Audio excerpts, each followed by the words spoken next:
Hello everyone. Today we'll talk about wetlands. So before talking about wetlands, we must know what are aquatic ecosystems. So there are two types of ecosystems: terrestrial, that is land based, and aquatic ecosystem, that is water based. Now aquatic ecosystem, on the basis of the salinity of water, that is the amount of salt content present in the water, they are divided into three types: freshwater, brackish, and marine. Now, freshwater has the lowest amount of salinity, that is less than 5 ppt. Brackish water has the middle range of salinity between 5 to 35 ppt, that is parts per thousand. And marine ecosystems, they have the maximum amount of salinity, that is more than 35 parts per thousand. Here parts per thousand basically means, supposedly you have 1000 grams, so 5 ppt means 5 grams out of those 1000 grams.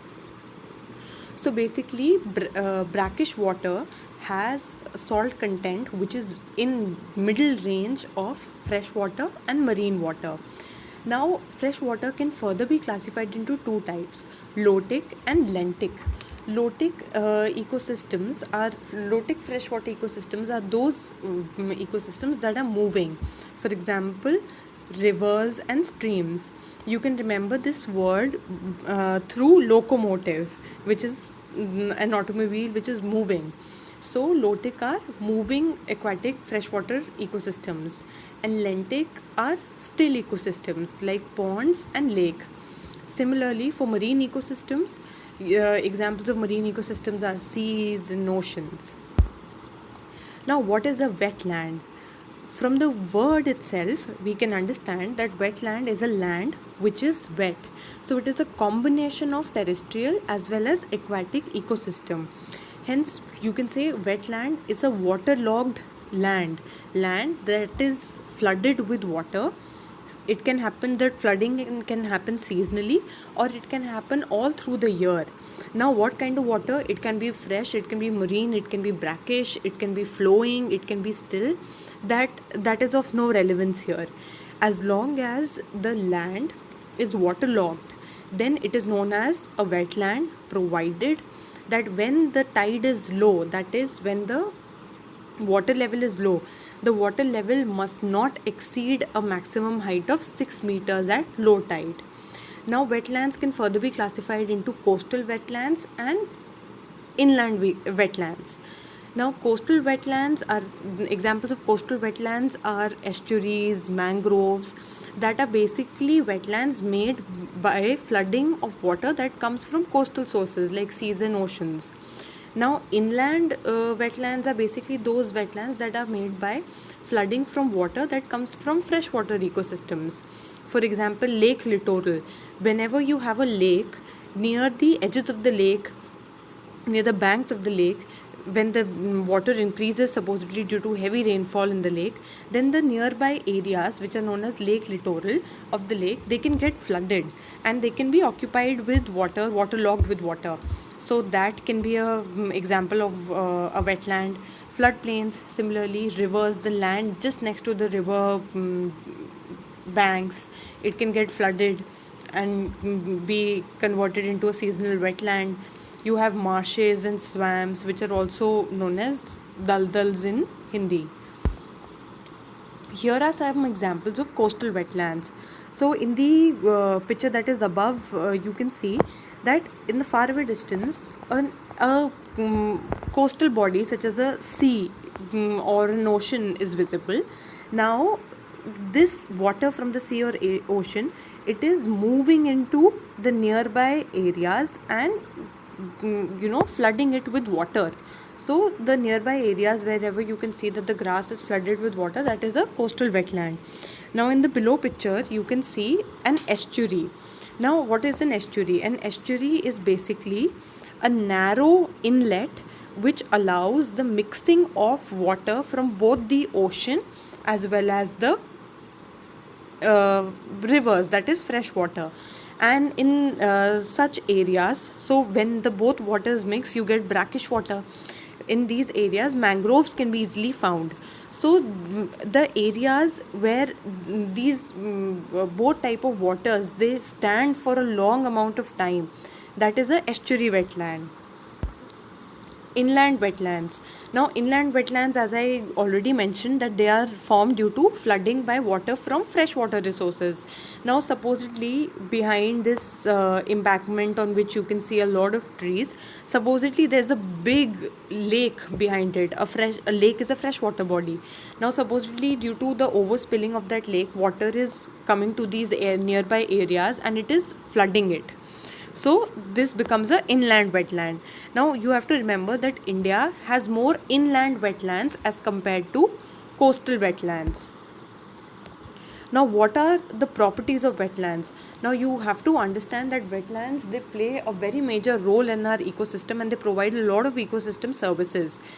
The things to remember are, you can go by the 3P principle. The first P stands for purification of water. Now here in this experiment you can see that one side of the slope is covered by a artificial turf and the other side is not covered by any artificial turf, so you can say it's basically land, and here you have a marshy region covered with grass and little plants on the greener side. Now supposedly you take a jar of muddy water filled with sediments, and if you pour it on both sides of the slope, you can see that the water which is being collected in the end, the one which does not have wetland like features, that water is a lot more muddier as compared to the side where we have tried to simulate a wetland. Now what happens is, whenever supposedly there's a runoff or there's a muddy water coming from oceans or from rivers or from agricultural farms, when they reach the wetlands, the grass and the plants that are growing there, they trap this dirt and sediments, etc., and they hold the water stands still for a very long point of time. So this standing still of water allows the dirt to settle down, so that whatever water it proceeds to go into rivers or other bodies, it is cleaner because all the dirt has settled down. If the dirt does not settle down, most of it is trapped by these plants in their roots, etc. Now we have to understand that when it comes to runoff from fields, supposedly you have a field where a lot of fertilizer is being applied, and that fertilizer it runs off along with excessive water when irrigating the field. Now even when that fertilizer rich water it comes to the wetland, the plants here in this wetland, they will take up those excessive nutrients that were present in the fertilizers, leading to their better growth, thus making sure that the water which goes through the wetland does not have these fertilizers. So whenever it drains eventually into another bigger water body, these excessive fertilizers will not go into that water body, and thus there will be no algal bloom, etc., and eutrophication which can degrade that big water body. Also heavy metals like lead, mercury, even these they can be taken up by the specialized plants in the wetlands. Therefore, like the kidneys in our body which purify our blood, wetlands are known as kidneys of rivers because they purify the water that is going into the river. The next P is provides food and habitat. Now, because it is waterlogged, you can have a lot of species living there. You can have fishes, you can have crabs. A lot of migratory birds also come to wetlands, and so it is an important habitat for these species. Now the third is it protects from surges and tsunamis. Now because wetlands they can retain the excessive water for a long period of time and clean it in the period of time it is being retained, and slowly the water table. Therefore it protects us from surges and tsunamis and floods. Now, a very important feature about wetland is they have properties of both carbon sink as well as carbon source. Now, why a carbon sink? See, wetlands have specialized plants that are known as hydrophytes, because these plants are, they have adapted themselves to live in areas that are filled with water for long periods of time. Now these plants, they have a very high growth rate, so in order to grow so quickly they will need energy, so they will take more and more carbon dioxide from the atmosphere in order to convert it to energy during photosynthesis. So basically all of this extra carbon that is being emitted by polluting sources in our environment, it is being taken up by these plants. Hence they are called as great carbon sinks. Now, why a carbon source? Now we have to understand that the soils in wetlands, they are mostly anaerobic. Why? Because as you can see in the diagram, there is a water column present between the soil and the atmosphere for long periods of time in a wetland. So because of this water column, the atmospheric oxygen, it cannot seep through a lot of depth in the soil. In the lesser depths, oxygen is available, but after a certain point of time the soil is mostly devoid of oxygen.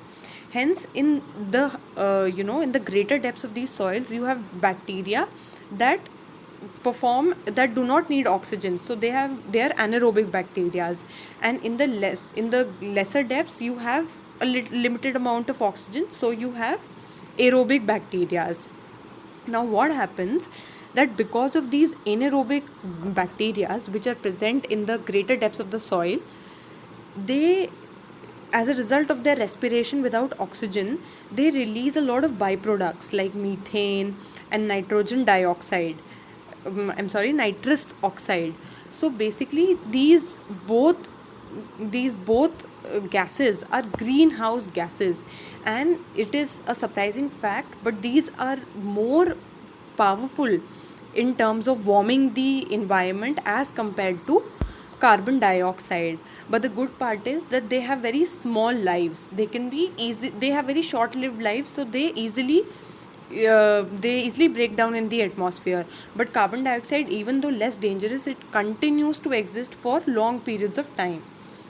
Now basically what happens, so as we can see that a wetland is both a carbon sink and a carbon source. Carbon sink because it absorbs carbon dioxide, and carbon source because the anaerobic respiration because of anaerobic respiration of the microbes in soil, methane and nitrous oxide is released. But wetlands, they have a very fine balance between these emission and the absorption activities. So overall they are very good for our atmosphere, because mostly whatever emissions they do more of absorption of carbon dioxide. But due to human interference, such as causing pollution in the wetlands or illegal construction in the wetlands, we are destroying this exceptional quality, the power to maintain a balance between being a carbon sink and carbon source of a wetland, converting them into carbon sources. Hence it has to, because of the benefits that they have to offer to us, wetlands need to be conserved. And hence Ramsar Convention and Montreux Protocol has been enacted in this regard, which will be covered in the next video. So I hope you've been able to understand this concept, and you can confidently say that now you know it. Thank you.